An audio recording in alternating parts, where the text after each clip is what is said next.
I guess meron na po tayo nun, ma'am. Or can you give us an update na lang po muna on the situation there at the Hague? Especially kay PRRD po and former ES Okay. Minister. Apo.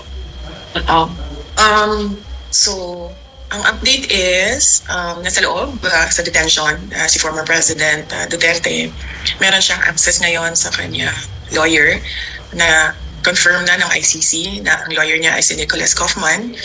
At araw-araw sila nag-uusap ngayon. Araw-araw sila nag-uusap ng kung anong gagawin sa kaso. At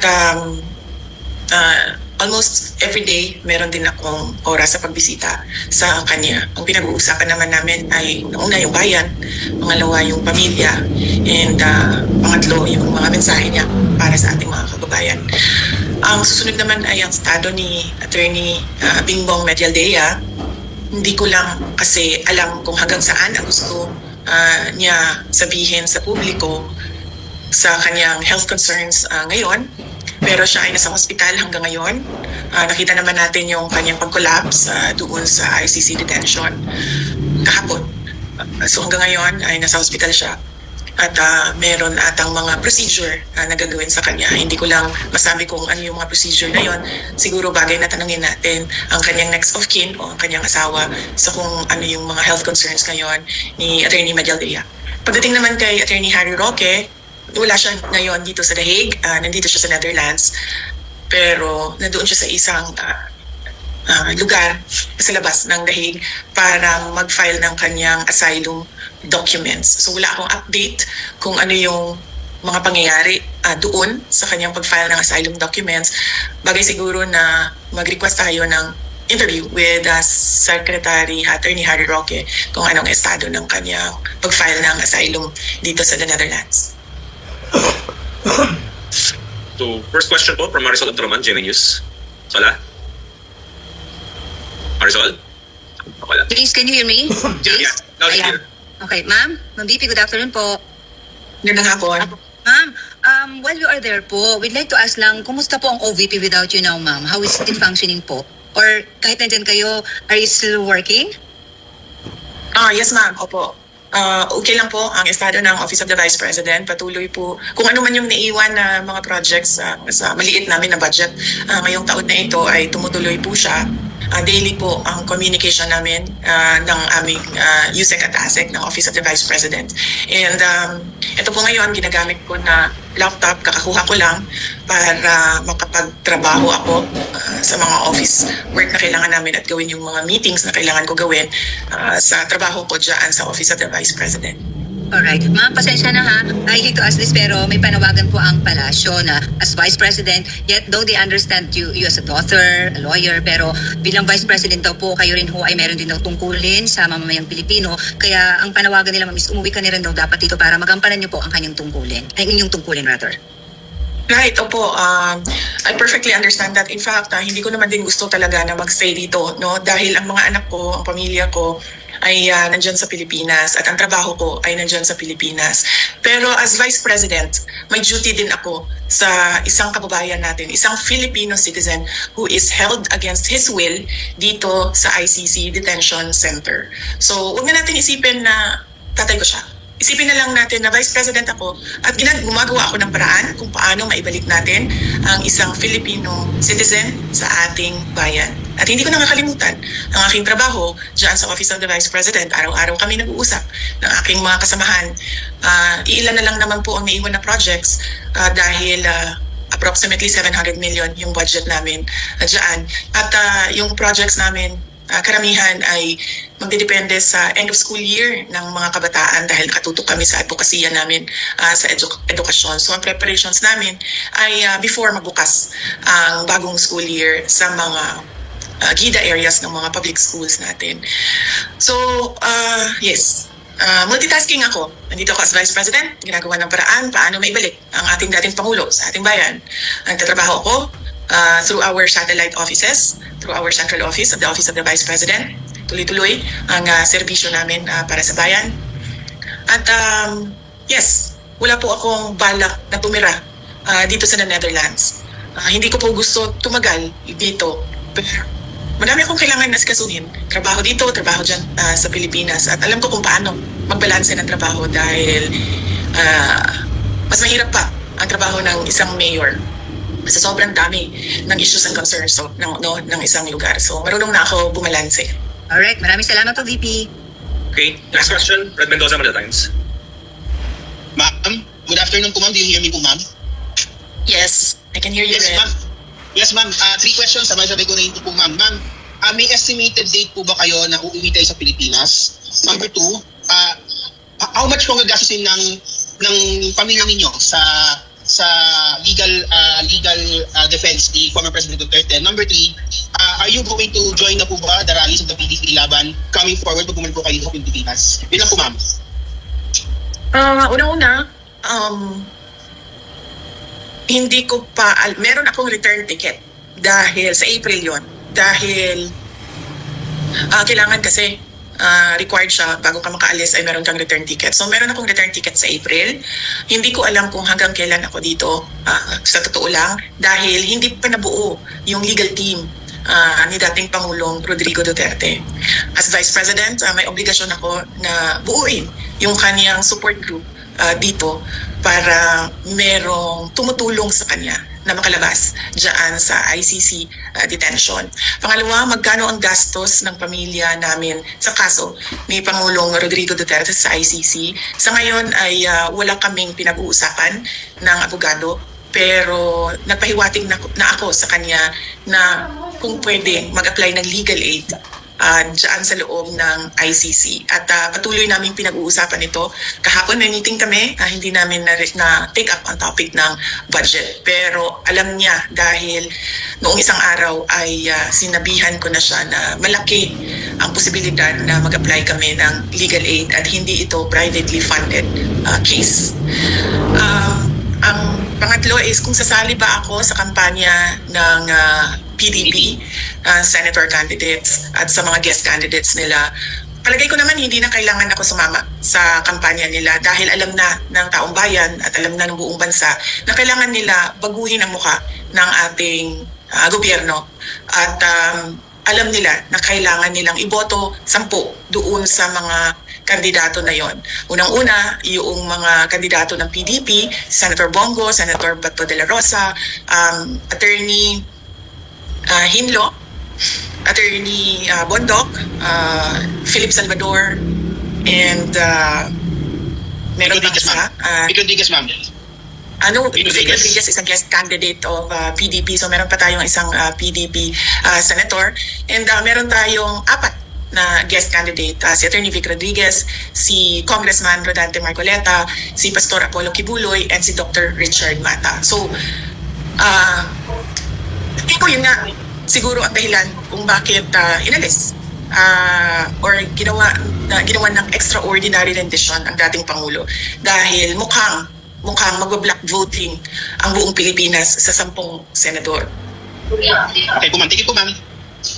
Next question, Jason Rubrico, SMNI. Jason? Hi ma'am, good afternoon po. Dito po sa legal team po ni dating Pangulong Rodrigo Duterte, kamusta po yung pakikipag-usap natin dun sa listahan po ng mga abogado at kailan po natin inaasahan na magbubuo po ang legal team ni dating Pangulong Duterte? Mamayang gabi may darating na isang abogado, no? So kailangan ko siya kausapin, kailangan ko siya i-interview para maidagdag siya sa legal team. Hindi ko sila papangalanan dahil gusto ko protektahan ang kanilang privacy dahil baka mabombard sila ng kung ano-ano, no, na mga tanong o mga tawag o mga lobbying ng mga iba't ibang grupo, iba't ibang tao. So hindi ko papangalanan yung ibang miyembro ng legal team. Papangalanan ko lang ang lead counsel natin ay si Nicholas Kaufman. Okay. Ma'am, kanina po sa Senate hearing you said na gusto mong sumagot yung Armed Forces of the Philippines kung bakit nila pinayagan na mangyari ito kay Pangulong Duterte. Sa tingin niyo po ba may pananagutan po ang AFP sa nangyari kay dating Pangulo? Sa tingin ko ba may pananagutan? Yes, of course. Sa tingin ko ba pananagutin sila? Base sa sagot ng Secretary of Department of National Defense ay mukhang wala. Hindi sila pananagutin. Pero yes, sa tingin ko may pananagutan sila. Dahil ang military, ang protector of the states and national sovereignty. At dagdag pa doon, merong isang unit dyan sa loob ng Armed Forces of the Philippines, itong Presidential Security Command, o dating tawag natin ay Presidential Security Group, masikat sila sa pangalang PSG. Ang trabaho nila ay magprotekta ng mga dating Pangulo. Kung makikita nyo, ang mga security detail ng ating former President Estrada, former President Arroyo, ay mga miyembro at ni former President Duterte ay mga miyembro ng PSG. Dahil mandato nila na protektahan ang former heads of state because these are, kumbaga, icons ng ating bansa and they're very important individuals para sa isang bansa. Thank you, ma'am. Next question is Joanna Gilagon, Asahi Shimbun. Good afternoon, ma'am. Thank you for taking the time to speak with us. Picking up from the previous question, in your statement at the Senate hearing, you called out the military for allowing a former president to be turned over to a foreign organization while inside a military base. And then you posed a question that what can be done to bring FPRRD home without, what can the military do to right that wrong? So what do you think can the Philippine government do at this time to bring him home from The Hague? And what can going back to that, what can the military do to correct the oversight maybe that when it allowed the turnover of a Filipino citizen to a foreign organization? I think it is best if you ask them. I do not want to suggest to them kung ano yung dapat gawin. Dapat siguro i-demand natin sa kanila na mag-isip sila. But clearly from the answers of Secretary of the Department of Justice kanina, I don't think they will make moves in taking back or bringing the former president home. So, hanapan na lang namin ng ibang paraan kung paano maiuwi ang ating dating Pangulo. And he expressed that already as well. Kasi sinabi niya na magme-mayor pa siya, magiging mayor pa siya. And he needs to go back home because he needs to serve the people of Davao City. Ma'am, right now, ano po yung iba pang paraan na nakikita ninyo without having to wait for the entire ICC process to finish, to conclude? Madami namang hindi madami. Very limited ang options right now. Pero there are options. Just cannot discuss them. Kasi, the Philippine government is working with the ICC in making sure that the president stays in detention. So, huwag na lang natin pag-usapan kung ano yung mga pwedeng gawin. Pero, merong very limited ang options. Pero meron. Ma'am, pwede isa pa. Birthday lang po ni FPRRD later this month. Ano po ang plano natin para din sa kanyang birthday? Nag-aantay ako kung sino sa mga relatives namin ang darating. So hindi ko alam kung makakarating yung aking mga kapatid. Ang plano ko ay i-apply sila lahat ng permission to visit. Kung hindi man kami payagan na sabay-sabay kami, ibigay ko na sa kanilang tatlo yung oras nung araw na yon para makasama nila ang aming papa sa kanyang birthday. And ang pagkakaalam ko, merong mga grupo ng ating mga overseas Filipino workers at mga Filipinos living abroad na mag-celebrate ng birthday ni Pangulong Duterte. Hindi ko lang alam paano, saan at yung mga detalye, pero narinig ko na meron silang pinag-uusapan na ganun. Ang sigurado lamang ay yung peace rally, support to former President Rodrigo Duterte to bring him home to the Philippines, ay merong rally or merong gathering ngayong March 23. Ito ay Sunday dito sa The Hague, pero wala pa tayong specific na lugar dito sa The Hague dahil pinag-uusapan pa ng ating mga kababayan. Salamat po. Okay, Thank you. Next question. A. Balagdasi, The New York Times. A. Hi, ma'am. Good afternoon.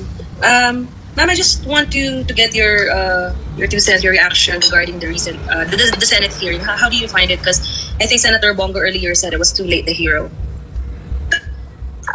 Well, actually, oo. Tayo yung buong bansa natin,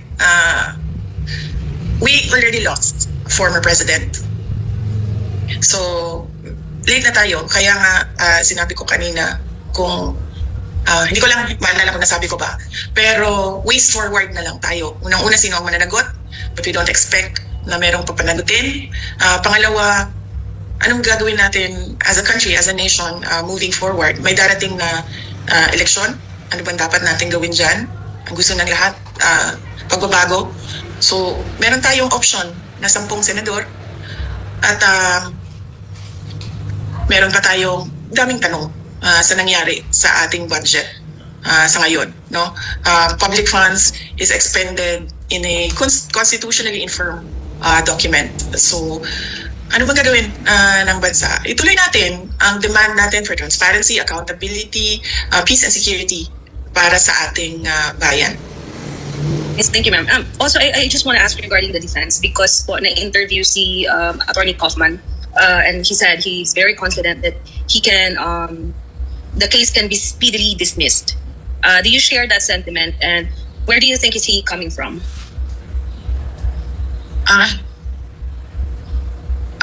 It is best if you ask him to elaborate on his answers. Pero alam niyo naman, as a relative, no, as a Filipino citizen, matagal na ang isang araw. Matagal na sa atin ang 2 araw. Pero for lawyers, alam mo, meron yan silang sarili nilang mga timelines, no? Kung paano yung proseso sa loob ng korte. But as a relative, as a daughter, I just feel na, and as a citizen, as a Filipino citizen, masyado nang matagal ang isang araw. I know this is a difficult time for your family, but I just wonder, of course, things were sudden, and I wonder what made you choose Attorney Kaufman as your lead counsel. Parang, ano po ang meron siya, bakit siya? And when did you choose him? Was he chosen for you by the court? Hindi. Ako ang pumili sa kanya. In-endorse ko siya kay President Duterte. Noong nasa ere, si President Duterte, noong kasi sinusundan ko yung airplane niya, noong naintindihan ko na kung ano yung gagawin ng pamahalaan sa kanya, gumawa na ako ng paraan na meron sasalo sa kanya na abogado dito sa The Hague. So, madaming mga pangalan ang pinadala sa akin ng iba't ibang grupo, iba't ibang tao. Meron din mga lawyers na nag-apply mismo at ginawaan ko siya ng shortlist. May inutusan ako na abogado dyan sa Pilipinas na mag-interview ng mga lawyers ng mabilisan lang. Tapos, si Nick Kaufman ang nasa top 3 ng listahan na yon. And base sa briefer na binigay sa akin ng abogado, base sa interview na ginawa niya sa mga abogado at sa kanyang natatawag niyan, vetting, no? Pinili ko si Nicolas Kaufman. And habang nasa ere, si President Duterte, sinabihan siya at sinabihan ko lahat ng may contact sa kanya. Even ako, kasi nakausap ko siya sa telepono, sabihin niya pagdating na dito na si Nicolas Kaufman yung kanyang abogado. Pagdating niya dito, nakasulat sa papel din ang pangalan ni Attorney Salvador Mediadleya at siya yung unang na-recognize ng ICC na abogado, kaya siya yung nandoon sa initial appearance. Pero nakikita ko, no, na medyo hirap si Attorney Mediadleya dito kaparte ng kanyang kalusugan. Ilang beses ko siya sinabihan dahil nag-meeting kami dito. Ilang beses ko siya sinabihan na pumunta kami sa hospital dahil pangalawang nakikita ko yung hirap siya sa paghinga, hirap siya sa mukha siyang stress na masyado na dahil sa edad niya siguro. Sinabihan ko siya magpa-hospital kami pero umaayaw siya dahil nga tumutulong siya kay dating Pangulong Duterte. At yun nga, inabutan na siya ng pangalawang collapse niya doon sa detention center at ngayon ay hindi na siya pinapalabas ng doktor sa hospital. Kaya malamang ang magiging desisyon din niya ay mag-withdraw dahil kailangan niya tutukan ang kanyang kalusugan. So, yes, ako ang pumili, ako ang nagsabi kay President Duterte kay Nicolas Kaufman. Kung palpak man, si Nicolas Kaufman po ang mananagot sa taong bayan. Yes, ma'am. Thank you for that po. Last one question, but I mean, it's just looking forward to 2 things that are we're expecting within the year. Number 1 is, ma'am, meron po kayong impeachment battle. That's another legal battle that you're going to, a political battle. How are you preparing for that? Because initially the plan was your father will be there as part of your legal team. Now it looks like nabaliktad and kayo po yung nag-aasikaso ng legal team ng tatay niyo po ngayon, sa former president in The Hague. And number 2 is there has been rumors that another set of warrant is going to be served or going to be enforced, and your name is being mentioned. So how are you preparing for battles of your own when you are, as it is, taking care of your dad? Yes.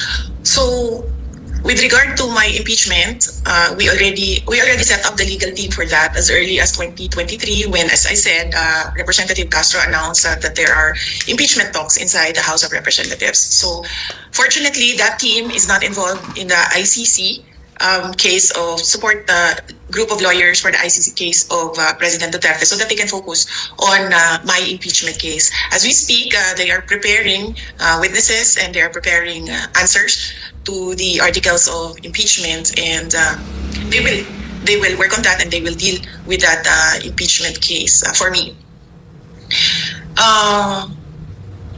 So the other question is, it will not matter if President Duterte is not anymore in the legal team because there are other lawyers there as well working on the impeachment case. The other question, sorry, I forgot. I missed it. Yeah, meron po kasing rumors, ma'am, na may another set of arrest warrant na i-enforce po sa Philippines and napapangalanan po kayo doon. So how are you taking that po? Okay. Well, depende. Kung lumabas yung warrant na nandito ako sa The Hague, I will surely talk to another lawyer na para sa akin naman. What are my options legally?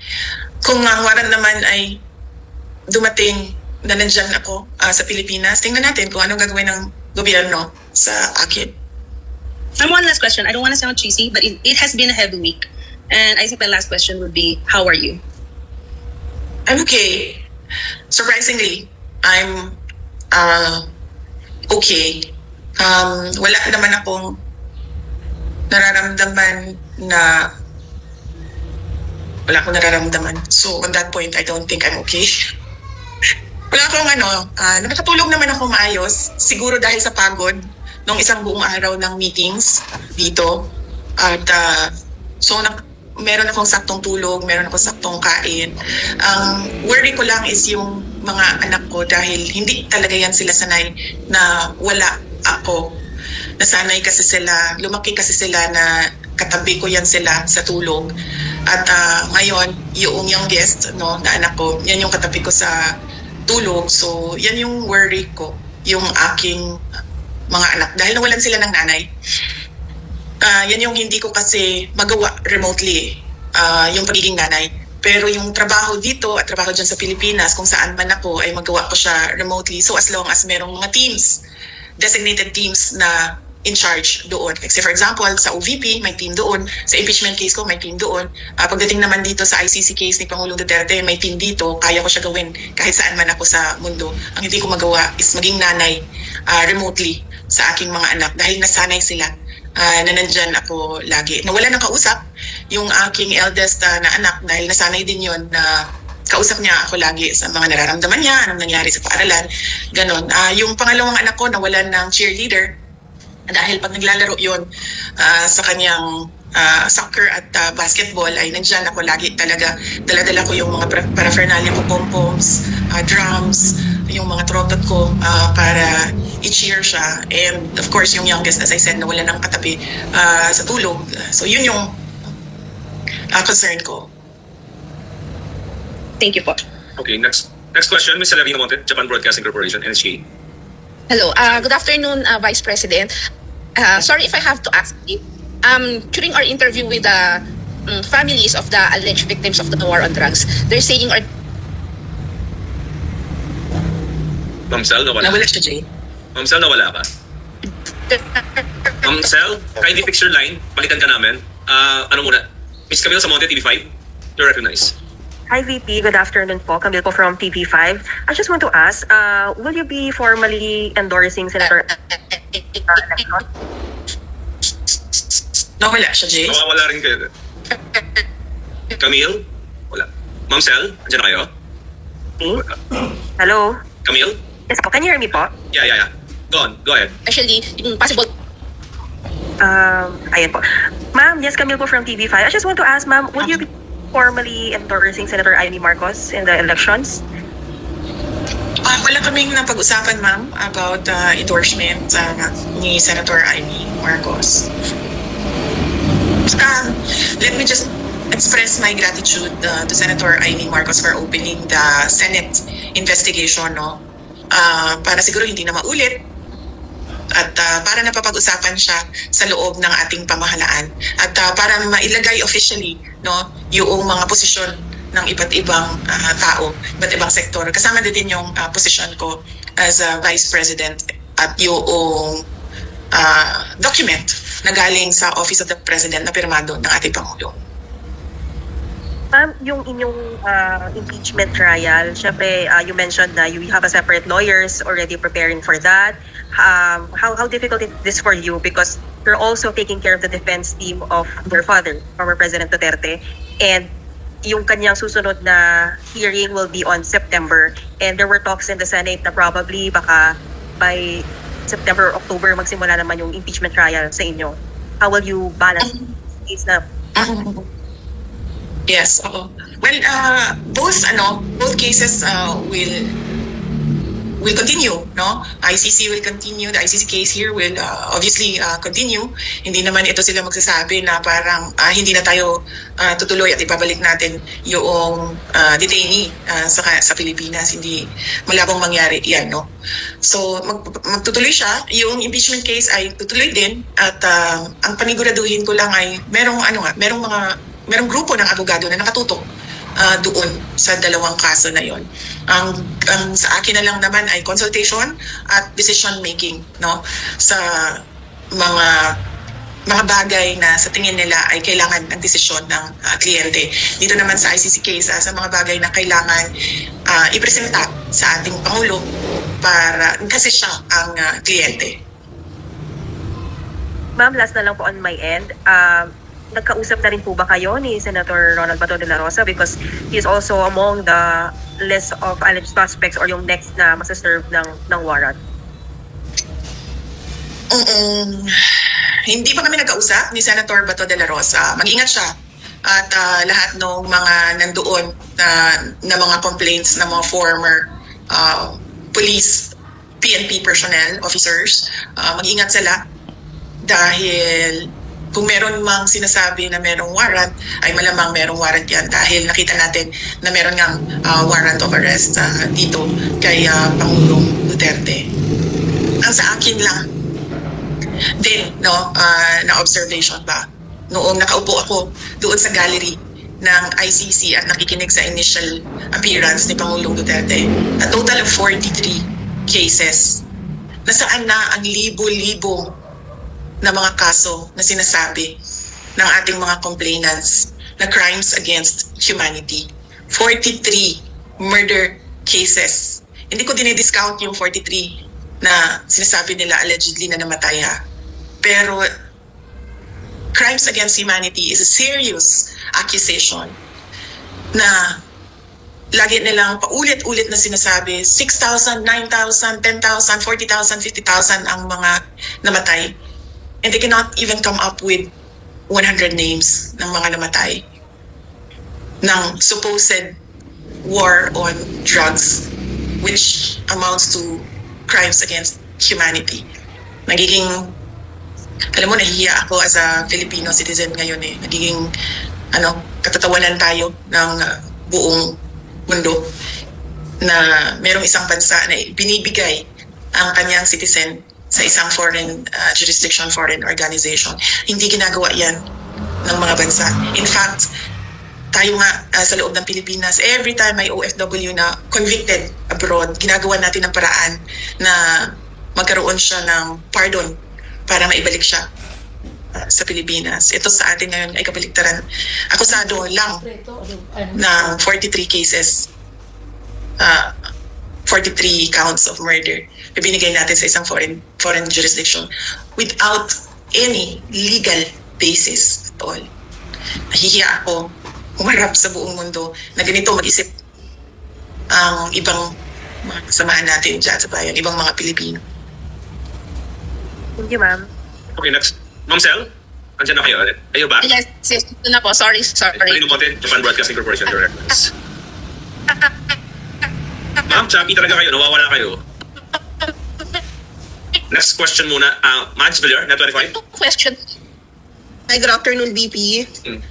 Ma'am, how is the health po of former President Duterte now? He's doing okay. Hindi ko nakakausap yung Ma'am, sorry if I doktor have to niya. ask this. Ma'am, eto, clear na po, malinaw. Wait lang, Mads. Patapusin mo muna si Miss, Miss El, patapusin mo muna si Miss Mads. Then may answer din si VP kay Mads. Ma'am, go ahead.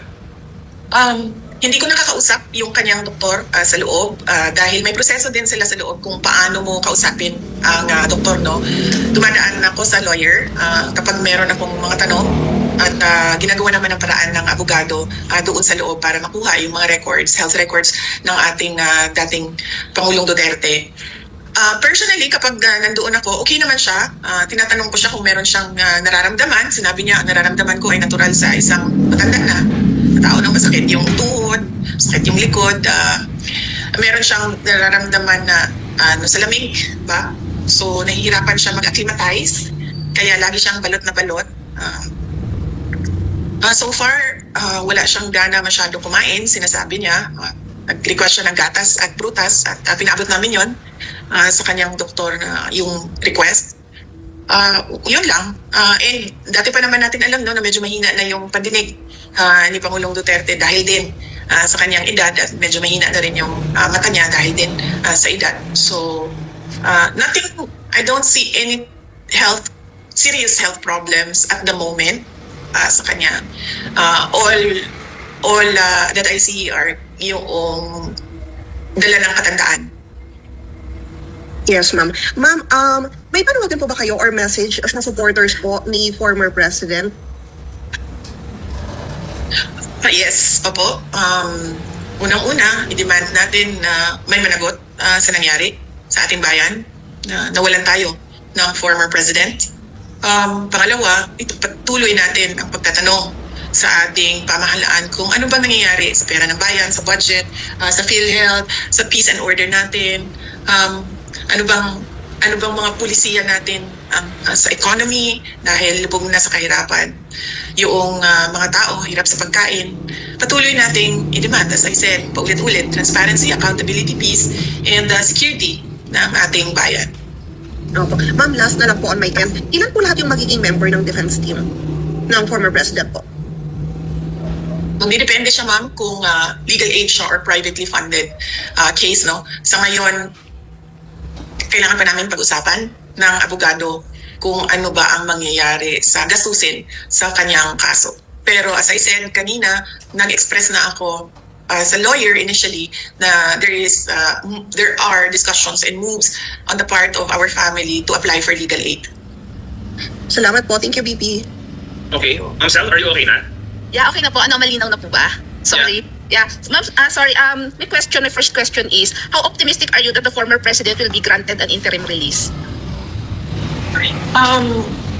I do not know, ma'am. I've not read any documents about his interim release. I've not heard the statements of prosecutors with regard to interim release, lalo na sa ating mga judges. So, hindi ko alam kung how it will sway, kung meron man siyang request or application for interim release. Hindi ko masagot ang chances niyan. At ang optimism level ko sa ngayon ay 0, but only because hindi ko naririnig kung ano ang sasabihin ng prosecutors at ng judges. Ma'am, another question. Sorry if I have to ask this because some of the families, relatives of those alleged victims of the war on drugs claim that their lives would be threatened or at risk if the former president will be allowed to return to the Philippines because they're afraid that the former president may do something bad against them. So, is there any basis for their fear? None at all, ma'am. Matagal naman namin alam na merong investigation na ginagawa sa loob ng Pilipinas dahil nakukuha namin yung information sa mga abogado mismo na gumagawa nun at sa ibang mga government personnel. No? Hindi ko na lang sasabihin kung ano yung mga opisina na yon. Kaya nga nagkaroon ako ng Zoom meeting with the Secretary of Justice noong 2023 kasi sinasabi ko sa kanya na naiintindihan ko na merong investigation na nangyayari pero wala kasi talaga silang jurisdiction. So I was picking his brain on what his thoughts were about this But I did not tell him that I knew that there were investigations and interview of witnesses. So I asked him what is his position, and then he gave differing answers back. So I went up directly to the office of the president. That is why I wrote the letter about the ICC, and that is why we have a letter, a response from the office of the president na sinasabi niya na he will protect national sovereignty, and then he doesn't recognize the ICC jurisdiction dyan sa ating bayan. So yun. So do you believe on the reasoning of the president that he's just honoring the agreement with the Interpol, or it's just like a lame excuse to surrender the former president to the ICC? Wala naman tayong obligation na mag-cooperate sa Interpol, ma'am, kasi yung ICC warrant, yung warrant na hawak ng Interpol is an ICC warrant. So hindi mo naman, you cannot just take one and leave the other, because the Interpol was holding an ICC warrant.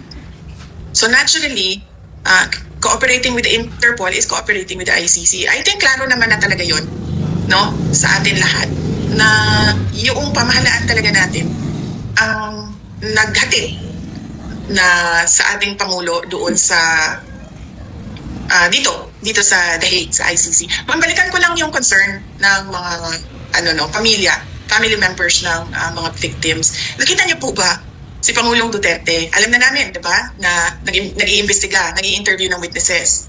Alam namin kung sino, alam namin kung saan, pero wala siyang ginawa.